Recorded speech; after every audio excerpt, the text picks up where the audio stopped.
ابھی تک ہم اس بحث میں الجھے ہوئے ہیں. ان کے لیے لفظ ولادت آئے. ایک نے کہا نہیں یہ لفظ ولادت ان کے ساتھ مطابقت نہیں کرتا, عقیدہ بڑا بلند ہے جی, کیا کہنا چاہیے؟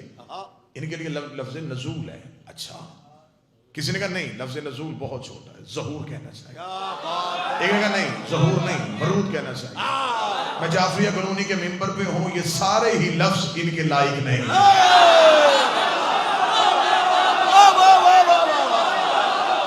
میں جعفریہ میں عقیدہ پڑھا جاتا ہے, عقیدہ سنا جاتا ہے, میں سطرے کہنے لگا.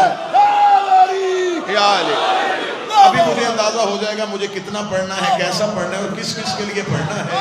ابھی میں وہ چہرے تلاش کر رہا ہوں. میری طلب ابھی متلاسی ہے کہ مجھے وہ ہیرے نظر آ جائیں جن کے چہروں پہ وہ خاص چمک مجھے نظر آ جائے اور آنکھوں میں وہ خاص طلب نظر آ جائے. جس نے بہت بھی عقیدے کی چھلانگ ماری, انہیں کہا نہیں ان کے لیے ولادت نہیں, ان کے لیے نزول بھی بہت پیچھے, ظہور بھی بہت پیچھے, ورود بھی بہت پیچھے, ولادت تو ان کے لیے ہے ہی نہیں. یہ سارے لفظ ان کے لیے بہت پیچھے ہیں. اب مجھے جعفریہ کالونی میں کوئی بندہ کہ پہلی بار اس بارگاہ میں خیرات لینے کے لیے مجھے بتا ان کے لیے کیا لفظ ہونا چاہیے.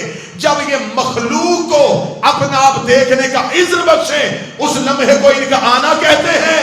جب وہ اذن واپس لے لیں اس لمحے کو ان کا جانا کہتے ہیں.